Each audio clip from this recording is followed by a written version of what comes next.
What's up, guys? Welcome to TempusCast number 2 for GameTempus.com. My name's Andrew, aka Drowning Thunder, and with me today we've got Damo. Hey, how you doing? Jim. Hello. And Jyh. Hey guys, how's it going? Cool. So this week we are mere hours away from the start of E3. The next generation of consoles is upon us. So this week we're going to be looking back and discussing what the defining games of this generation have been for us. As always, you can find the rest of our content on GameTempus.com. Before we get into it, we're just going to go around the room and see what we've all been playing this week. So, Damo, what have you been playing this week? I have been mainlining a steady stream of Skyrim addiction. Very nice, very nice. Yeah, I've just been all hopped up on the extra content on that. I've been playing Dawn Guard, or Dawn Guard if you want to be funny, where you play as a you can potentially become a vampire, kind of changing the game a little bit, but just makes it more awesome. And now I'm just playing the Dragonborn DLC. Skyrim's just a fantastic game. They've really mastered the open world RPG game. It's perfect. There's so many quests. I don't think I'll ever clear my miscellaneous quest log. It's a massive game. It's like I've put honestly about 50, maybe 60 real life hours into a minimum just this year alone, really. Yeah. And I think even then my miscellaneous quests are about 25, 26. That's crazy. That should be fine, yeah. Other than that, I've been jumping between that and Bully Championship Edition. Bully. Yeah, Grand Theft Auto. They absolutely need to make another Bully. Exactly. There's still so many teen movies they didn't rip off, you know? Yeah. Speaking of favourite games of this generation, that's one of them. I'd forgotten about It's great. Yeah, I was just saying to these guys. Yeah, Grand Theft Auto Teenagers. It's so much fun. Like Grand Theft Auto 4, I think, really lost the plot. It just became too serious. It did. I totally agree with that. So is Bully just based in a school? It is one school. Just one school. Okay. A school, it does branch out a little bit beyond that. You can explore the there's two surrounding towns areas nearby to and that. stuff like that.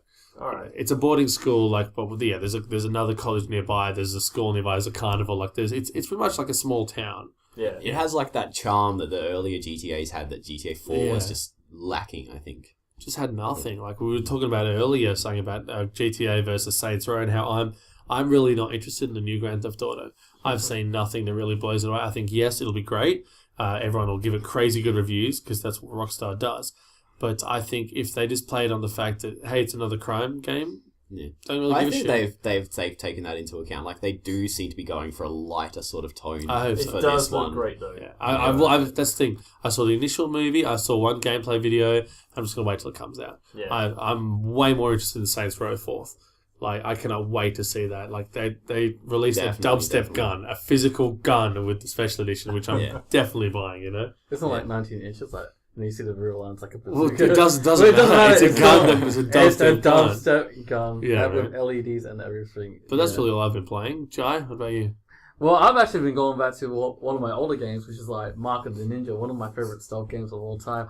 One of the rare stealth games of this generation since freaking Tempus. And basically, stealth done right in a 2D manner, it's quite very, very unique. But I think in my eyes, it paces really, where stealth goes right and stealth goes wrong, because sometimes they don't focus on the primary aspect of what makes stealth great. Mark of the Ninja really, really knows, blends, I guess, everything well together, because the stealth aspect of it's encompassed throughout the game. It's not just a gimmick basically like that. At the same time, the great thing about it is that various approaches to what you basically all your objectives, how you can complete them, how you can accomplish them, and you're given separate tools, basically different styles. I think that's really key for a stealth game, is giving you choice in how you go about completing that. Well, I don't want to get a stealth game to be similar, right? Much way the next person does, because you got to have your options, you got to have your alternatives. It's not one strict route to it. And Mark of the Ninja does it so well in that you could have a group of enemies, right? And there'll be various ways to go about killing them or not killing them to get to your next objective. You even get points for not killing these people as well. And at the moment, I've just been going for a non-lethal stealth gameplay, which is basically very, very hard. And people have been saying, if you stop at one point, right, why don't you just use the restart checkpoint mechanic? There's no loss. There is a loss in that you lose points from your previous progress, even though you go back to start. So I'm like, it's got to be, if I stuff up, I'm going to restart it. Start the whole game again. Just start the whole game. That's game cool. Again, no lethality. At the same time, I'm using a special costume that basically makes my footsteps Nah. Like, it's one of the main aspects of the game that I'm cheating at, but at the same time, you know, what the heck, I'm doing a speed Whatever run, works so. for you. Yeah, But it's just a good platformer as well. Yeah, Like, it's a just great platformer. Like, everything about everything about it is just brilliant. Like, one of the golden jewels of stealth in this game. And supposedly, it's very, like, still unheard of. Like, one of those rare games that's still unheard of in this generation. It needs a anyway. disc release. I really think it does. Yeah, but it at the sort of same flew time, under a lot of people's radar. Yeah. Too stealthy. Yeah, well, that's it. No, you clearly haven't played it. What about you, Jim? I've been playing a little game called Minecraft. Ah, Yes. you and the rest of the world. Yes, the Xbox 360 edition, which is... It's still really good on Xbox 360. Like, Yeah. I know the PC's better, but... They're only about one title update behind now, I think, aren't they? yeah. Yeah. And, yeah, I just Most play of the key features are in there. I just play for fun. You know, I used to play survival, but I just got Do you bored just of build that. awesome things Now I just create and create and create. I'm actually creating a world with like villages and cities, just like a massive world. Oh, yeah. How long's that taken you so far? It's taken me, I don't know, probably like, I don't know, probably 6 hours, 8 hours Ah, yeah. tops. It's a pretty good effort. Yeah. I've still never played Minecraft. It just... Me neither. Ah, you I got just- it. Don't It looks play like a online game that would games. require far too much time to get Yeah, exactly. something productive out of. It's like Lego, but just In video building game with form. Yeah. Minecraft stuff. Well, you don't have to buy all the little Building with blocks. individual blocks. Well, that is Lego. Yeah, So, pretty yeah. well. Cool. I've been playing Remember Me this week, as you can see by our video if you're watching us on YouTube. Yeah, it's actually really, really, really good. One of the most important things for me in the game is an interesting setting, an interesting story, good characters, and you know this game is certainly something different. It stands out from the rest, and you know I know a lot of people have sort of knocked it down for sort of slightly repetitive combat and some platforming and camera issues, but to me that's not really a big deal. It's not a deal breaker for a game for me, so I don't know. I definitely give it a recommendation. It's certainly worth trying. Like if you're after something a bit fresh, certainly. What does it remind you of? It's kind of like Total Recall meets Tempus? Uncharted meets Batman Arkham City. Yeah. It's a big mix. It is. So the sort of story of it is very Total Recall in that it's it's all about memories and it takes place in 2080 something. Okay. And so it's all about this company that has basically found a way to create memories, and you can share them. You can basically upload them and share them to these other So people. is it meant to be in like a cyberpunk world? No? It's just futuristic sci-fi. Yeah. Okay. Yeah, but yeah, So definitely it's try like a it. different version Cool. of Stereo instead of like tapping into memories and stuff. Yeah, kind of Yeah, Assassin's and Creed. it, all, yeah. it features these people who get addicted to consuming memories, and it basically Oh, wow. ruins them, and they become wrecked. And it's all about this, an evil company that's basically trying to control all these memories, and you're a memory hunter who's, this company has basically erased your memory, and you've got to fight back and take them down. But yeah, it's really good. It's got some good platforming. I like the combat. I think the way you can sort of basically create your own animations and combos and mix them up by sort of putting in modifiers where you want. I think that's pretty interesting and pretty cool. Could probably do with a parry button, like a counter button, sort of like Batman or Sleeping Dogs does, but instead of just cartwheel diving out the way everywhere. But apart from that, it's really good. Nice one. Cool. All right, well, as E3 is only a few days away, we're going to go around the room and discuss our 3 picks for this generation of console gaming. So starting with the Xbox launch in late 2005, what has been our favourite games since then. So I'm going to start with probably an unpopular choice, but Rock Band 3. Oh my god! Rock Band Band 3. 3. Rock Band 1, 2, 3, the franchise as a whole. It's basically a platform in and of itself. I'm sorry, I had to say that because back in those times when I used to come over to your house and we used to get together to play video games. Alright, what should we do? I got a set of drums here and I got a guitar. Let me guess, Rock Band? Yeah. Yeah, well, it's great. Like, That's not a bad thing. Like, It's not a bad thing, man. I've It's had not a more bad thing, but fun when playing it like consists for over 4 months, you're kind of like, is there not anything else that you want to play? No, Rock Band will be fine. yeah, fair call. yeah, I've had more fun times playing that game than pretty much any other game I can think of. Like, you Yeah. get 4 or 5 people in the room playing that. There's just nothing better. Like, Became this generation's Mario Kart / GoldenEye. You know, pretty like, it was much, just it's like the absolute host of multiplayer parties, and the amount of songs you could get for it. It had weekly support of DLC for nearly 4 or 5 years straight, crazy. which is just absolutely insane. That sort of level of dedication. Is it still inputting out like? No, DLC? it wrapped up a couple of months ago with Yeah. American Pie, which is Okay. a good send out, I think. Okay. Oh, not American Pie. The day the music died. But yeah, that game, and it was so influential to me as well. I played a lot of Guitar Hero, so that it was a big starter. But it basically taught me to play drums, and I now play drums in real life. And as far as a video game positively influencing your life in some way, that is huge. Like it taught me the absolute, it taught me the basics, it taught me advanced techniques, and I'm now a competent drum player, and that's hands down a huge thing for me. So Yeah, I still haven't yet to hear you play to a song when we have time. Yeah, well, trying to get never mind. Anyway. One day. My next pick, Mass Effect 2. Mass Effect 2. Please explain. I love the whole trilogy, but Mass Effect 2 was perfect. There was the 3 didn't sting you a little bit and make it did the ending to Mass Effect 2 was everything that Mass Effect 3 should have been. Yeah. Like the way that story built up, they refined the combat. Yeah, they took out a little bit of the RPG elements and stuff, but it didn't bother me too much. Like I thought number 1 was a little convoluted and overly complex. It was messy. That inventory was a nightmare.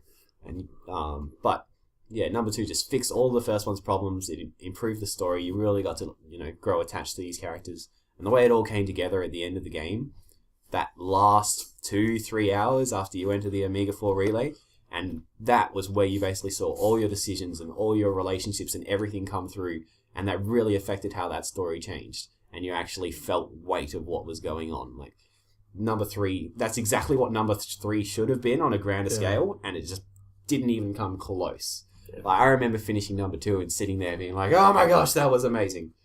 But yeah, so in terms of that was I played every single side quest in that game. I played every single thing in it, and it took me about 40 hours, I think. But yeah, definitely Mass Effect 2. And you become attached to all the characters as well, don't you? You do. You really want to see them live. Yeah. You really But want did to. they live? All of my characters live. I'm proud to say. Nice. Very proud to say. Good job. Very good. And my other one is sort of a tie in that. I was going to say The Walking Dead, but then I wanted to add Heavy Rain on there as well. So Heavy Rain is certainly a flawed game. There's some plot holes. There's problems with it. You could probably use an editor, or some of the dialogue's a bit weak. But as a premise and the way it planned out, like I love, for the same reason I love Mass Effect 2, I love games that give you a branching story and like have them carry real emotional weight in terms of how things play out and the decisions that you make, and it affects how that evolves. And Heavy Rain hit that on the head. One of the best games on PlayStation 3. Definitely. Like I remember sort of getting towards spoilers. The one of the fourth challenge where you have to go and it asks you to shoot that guy if you want the last clue, and I was just like, this guy's an asshole. I don't want to shoot him in the face. I'm not. That's not me. He's an asshole, but you don't want to shoot him in the face. Yeah. Well, there's He held a freaking shotgun. Yeah, but I'm not a killer. All right. But yeah, and that, and the final one, and then even when you find out who the origami killer is, and he's hanging over the edge of the garbage compactor or whatever it is, and he's screaming, "Help me, help me!" I still helped him up. I mean, the guy then turned on me and tried to throw me down there, so I regretted that decision. But actually, there was moments where I had to pause that game, walk away, and think, what do I do in this situation? And a game to impact me in that way is really rare. Like, Question: did you ever take back your decision when you're like, "Oh, no, snap"? I saw it through straight through to the end. I wanted to accept the consequence of the decisions that I made. Because I think that, like, in terms of that, right, there's like, do you want to replay this chapter? Change your decisions. It's like, it doesn't have I that. think like, it ruins it. Yeah, it ruins it. I did watch some alternate endings on YouTube, but my one playthrough of it was the story, the path that I chose, and I was happy with that. And so yeah, The Walking Dead is my other one for the same reason. I know that's 4 games, but I'm a cheater, whatever. Yeah, so the weight of those choices and that story and the way it all came together, that was just as opposed to Heavy Rain, which was had its plot holes and problems and hammy dialogue and everything. The Walking Dead was just expertly crafted on every level. Yeah.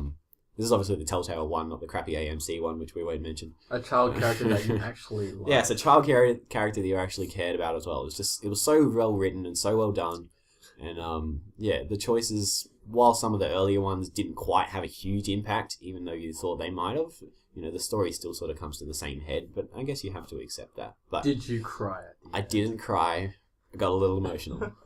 No manly tears. No manly tears. See, I actually had a really, really different experience playing The Walking Dead because I had the PC edition. Yeah. And my edition had that game crippling bug in it where it didn't save between chapters. Oh, yes. So when I went to the second one, All your choices had reset. it just randomly chose my choices. Oh no! So that's a way to ruin which the whole is game. exactly it literally ruined. Really didn't like that game because of it. I was like, this is just a generic point and click adventure game. It's the next level up, so it's not bad. But honestly, it was like a 4 out of 10 game for me. I did not enjoy it because of that. Yeah. Oh yeah, I really want to replay. That's the main crux of the game. So if that doesn't work, I'm not Exactly, surprised but then you at the same time, because now I know what happens, I wouldn't be able to You're enjoy not it. interested in going that back game has been anyway? ruined. Like the worst part was the very end bit where you meet a character and he reflects on the choices. Like, why did you do this? Why did you do this? And I'm like, I didn't didn't do that exactly. And it was it was so like one of the guys at work was like, how cool was when this happened? And I was like, so?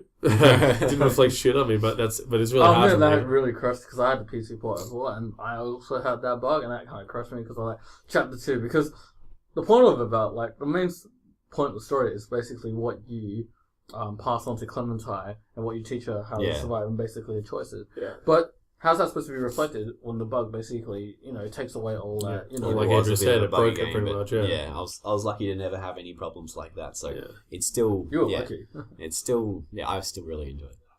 So Damo, what about you? What are your picks see, for it's this really hard for me to generation? break it down, but the ones that really influenced this generation, I'd say, well, straight away is Bioshock. Bioshock's like my 4th favorite game of all time. It's an experience. One of the only games I've gone back and played on very hard mode. I tried. There's an achievement to try and finish it on without using any Vita chambers. Yeah. And fuck that. That game is too damn hard. But oh man, it's just a great game. It's one of the only games where I've ever seen a bad guy. Just a normal bad guy critter, if you will. Yeah. Someone I've shot, and then he's run off and used a health station. I've never seen a bad guy actually heal themselves like that. Yeah. Other than in RPGs. It blew me away when I saw that, and I only saw that at the beginning of this year. The game came out 5 years ago, that's what blew my mind. But it's just an experience. It's just highly, highly recommended. Bioshock Infinite gets a good mention because that was a great game, but I recently went back to try and play it, and having finished it already, the combat's a bit clunky. The strength of that game is definitely in its story and not... The combat just sort of seems a means to an end to get you through that story. I bought the season pass, so when the next DLC hits, it should be interesting to see whether they improve on that. Yeah. Because that's the one thing about Bioshock 1, and even 2. 2 is good. I don't mind 2. A lot of people shout on it because it was pumped out a year after. But it's something different. It changed a lot of added a lot of extra stuff. But the thing that really made Bioshock 1 and 2 good is you could have all your weapons. You can carry all of them. So you could really pretty much customize every battle. Yeah. Effectively. You go in, set it up for a whole bunch of traps, and a big daddy comes in and dies. So you die. And you try it again with a different approach. Whereas in Bioshock Infinite, you can only have 2. I call it the fucking Halo syndrome. I hate how games these days think it's a good idea to only have 2 guns. Yeah. Yes, it's more quote-unquote realistic. But I don't give a shit. I don't play games to be realistic. That's why I'm playing Time Splitters 2 on the GameCube. And that you could have, 10 different weapons at once. You just walk around doing everything. Exactly. That's a game should be fun. And that's what stuff like Saints Row is all about. Those games are so much fun. See, when you play a game like Ratchet & Clank, when you have infinite amount of weapons, they actually make fun of that. And they're like... Guess what? It's a video game. Yeah. Get over it. Yeah, exactly. On Monkey Island, one of the classic gags is when he pulls out his bag of unlimited items. Effectively, he gets a giant pool cue and shoves it in, and someone goes, "Where's that going?" He goes, "I don't know. I don't think about where I keep all this stuff." And it's the truth. That's what games should be like. Exactly. They shouldn't need to be realistic. Because, like I said, it goes back to Grand Theft Auto 4. The fact that the driving tried to be so realistic. If you hit a bump at a good enough speed, you'll fly through the window. Yeah. And the first time I was like, "Oh, that's pretty cool. They did that." Second time you're like, "This is fucking annoying." Then another game that really influenced generations, my 3rd favorite game, Fallout 3, / New Vegas, because New Vegas pretty much took Fallout 3, broke it, very buggy, but then added a whole bunch of cool new features. But they're both, I actually like them better than Skyrim because I really like the VAT system, the fact that you can sort of stop time almost and set points and then start time to kill. I think that's just such a cool, it's almost turning it into a turn-based game effectively, but first person. And I replayed Fallout 3 about a month ago to try and get all the achievements, just so I could say I've got it all, And I was still finding things in that game that I hadn't discovered, and it's a 4-year-old game, Yeah. Like that game has stolen, honestly, about 200 hours of my life from me, minimum, But it's just so cool. Like it's that before Skyrim came out, I thought that game had mastered the open world action game RPG, But then Skyrim just added a lot more randomizing elements. Like you can just come to random encounters and they'll give you quests. I think if Fallout had that, it'd be better.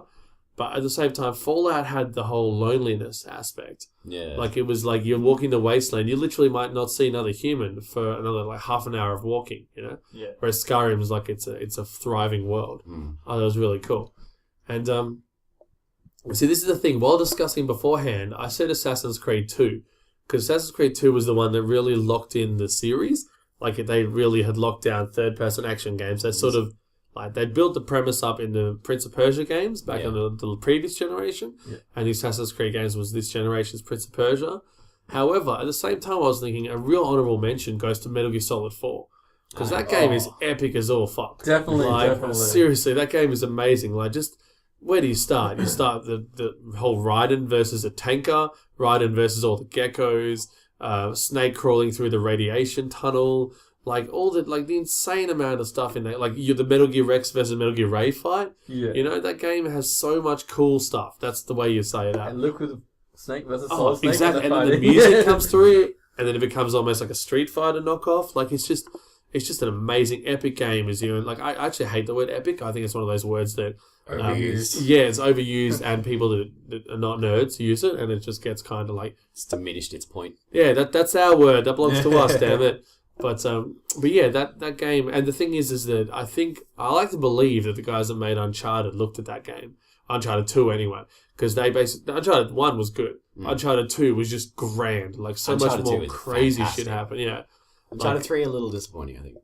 but that's because Uncharted 2 built it so high. Yeah. That's the problem. That's why I think I'm fascinated to see where they go with Metal Gear Solid 5, because I imagine they'll talk about that at E3. Hopefully. They have to, Like they just confirmed that Kiefer Sutherland's going to voice Snake, old Snake as AG Big Boss. So that'd be really cool to see. But yeah, they're the games in this generation that have really influenced me. Yeah. What about you, Joe?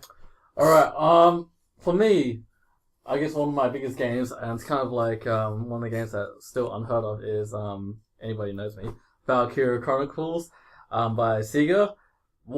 For me personally, one of the best games that redefined what it meant to play a turn-based strategy game. Because, well, a lot of turn-based strategy games out there, right, require, like, you can set, like, it's your turn first and then it's another player's turn or the opponent's turn. And you set out your units. And you can also retake turns. Valkyria Chronicles 3 added a third layer of real-time within a turn-based strategy, which was really unique and one of the best type of games where I see a blending of two genres, which is also strategic, but third-person shooting at the same time. Because the way it all goes out is basically you have a bunch of units, basically. You position them on the map, right? And you have to complete certain objectives, which is either take the enemy camp, kill everybody on site, whatever, basically. And basically, while you're positioning your units, when it gets to the realistic point of view, like, the realistic aspect of the game is basically you go down into a third-person style of third-person shooting, and basically you move your units around and position them in any way you can, while dodging enemy fire, might I add. And basically, you use them to the best of their ability. 5 classes, basically. Each type of unit has its strengths and weaknesses, and basically really encompasses really well what an army should be, I guess you could say. And I gotta say about that, like, lovely aesthetics, great cell shading, brilliant music by Hitoshi Sakamoto, and then, man, those lovable characters. Here's the thing I find about a lot of, like, games that, encompass, like, advanced warfare or stuff like that, encompass an army kind of thing, because you don't really feel attached to these characters. They're not really unique in their own way. Valkyria Chronicles, every character is uniquely stylized, aesthetic, shape-wise, voice, character. It's all done so well, and it's one of the beautiful gems I can say that English dub is actually done really, really well, and that Sega has chosen really good voice actors for its gameplay. But to me, personally, like, one of the greatest aspects is AI in this game, because, the way that basically in turn-based strategy games, you usually have to see the enemy before they start moving, but in this sense, they're anticipating your moves already, and they're thinking, alright, we're going to start moving, positioning ourselves to counter the enemy, which is what I like in turn-based strategy. I don't want them to stand there. Yeah. Basically, my next game following the turn-based strategy line, XCOM Enemy Unknown. I don't know if you guys... Here. Huh? Seeing a pattern here. Yeah, you see your pattern. Don't worry, I'll surprise you on the third one. But XCOM Enemy Unknown, again, something that revolutionized turn-based strategy games in that the whole aspect of basically micromanaging your own army, and not army, I could say squad, basically, but the level of customization in your base and basically the decisions that you make and the consequences of your actions. Because basically, like, in the unique aspect, right, you want to save every country from all alien invasions, but technically you can't really do that in a realistic sense without, like, using the cheap option of save scumming during mid-gameplay. But that being said, I really did like the aspect of, like, it took, again, turn-based strategy to another level in that you can micromanage your army, decide what you want to build, but at the consequences of another thing.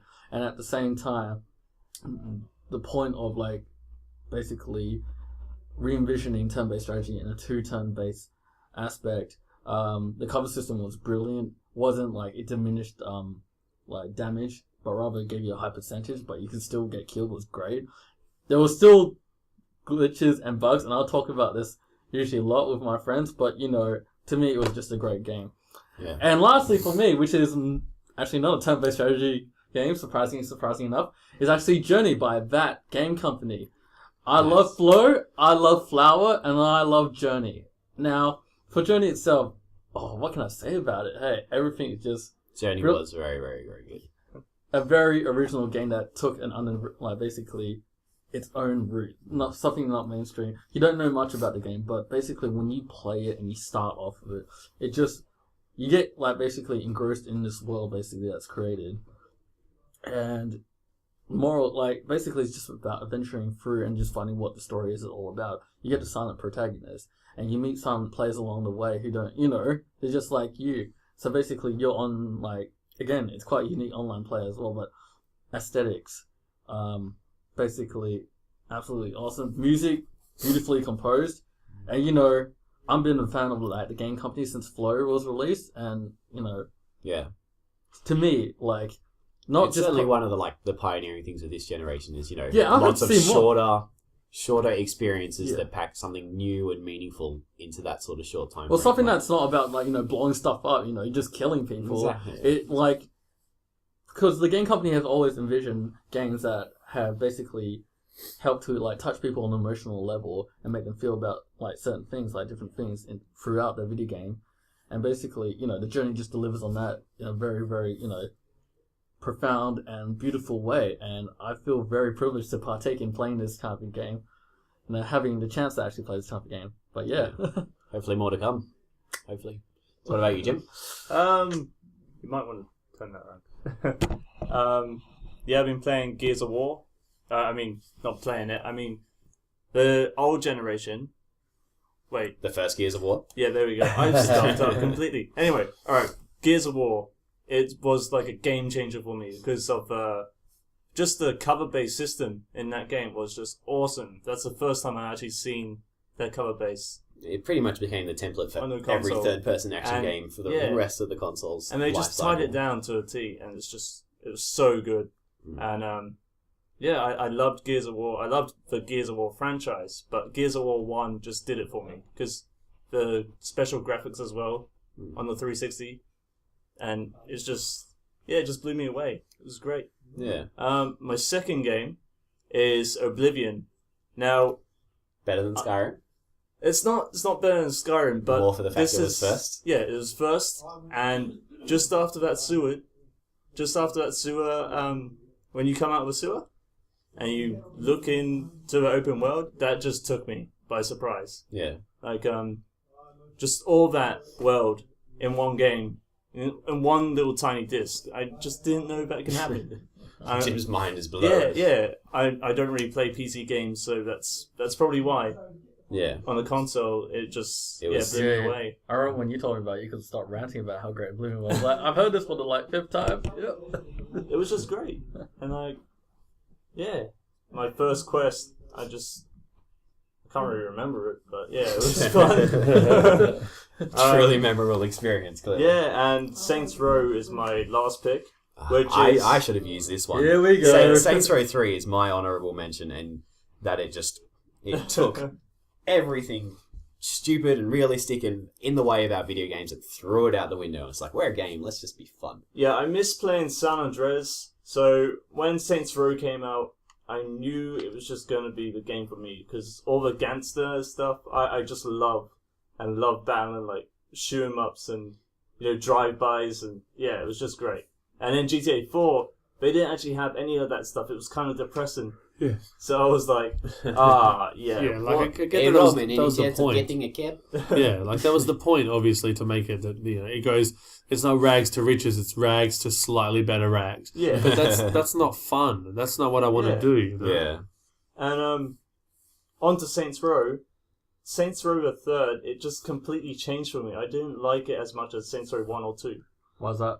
Because you started Saints from Row the 3 top. was my favourite. You started from the top, and it was just not that fun. No. I didn't like it. I want to start from the bottom and work my way up. Fair enough. Yeah. Actually, that's a fair enough argument, because if you start from your top, like, it's fun to have all the toys. So but as when long you as, have all the you, as toys long at as you make start- the gameplay fun and have somewhere for it to go in that story, like I don't. Not that I think I'm really playing Saints Row for the story. I just loved it. It trimmed away all the fat. Do you have to go up and get in front of a car and stand next to the door and pull them out? No, just jump in through the freaking windscreen and kick them out. Just and there's jetvacs and ridiculous microwave guns and rocket launchers. The first level where you jump out of the back of the plane and then shoot you with the windows and fly back through the front. Sorry, guys, gotta go back through. Yeah, the stuff like that was just But amazing. onto the second mission, it was like the tanks. You got the tank for the first time. I think it was just the second mission or loved that third it was mission. so ridiculous and Yeah. over It the was top like, the whole way through, and it was. But you it weren't never looking got for that. That's stale. the thing. Yeah. It never got stale though. Like Yeah. it was always refreshing, always throwing something new and some new stupid idea at you. Yeah. And- Question, just going back to the aspect of, like, starting out on top. Isn't the story that you lose all that and then you start from the bottom? Like, you start, like... That's No, number not two. really. Number that's two you number start two. off with, yeah. Oh, yeah. Yeah. As you can see, as you can hear, I haven't played Saints Row 3 yet. Shit, definitely worth checking out. Oh, yeah, it's a great game. Yeah, I'm so pumped for number 4. It's that and South Park are probably my two most anticipated I games don't from this actually year. mind Saints Row 4 because it looks a bit like Prototype, and I loved Prototype as well. Yeah, The just superhero elements. if they're going to be ridiculous, accept it and just Yeah. go with it. Yeah. So I'm hoping they make some really cool things out of that. And you can fly around naked. That's awesome. What Should be more do you interesting. need in a video Yeah, game? story of my life. Hey? Story of your life. It's like, I did that, I hope. Yeah. Winks. That's exactly it. That's where you're going after this, isn't Yeah, pretty much. it? Cool. Well, I think that about wraps up what we wanted to talk about for this week. Microsoft's press conference is happening in a mere matter of hours and kicking off E3. We're going to have lots of content coming your way over this week.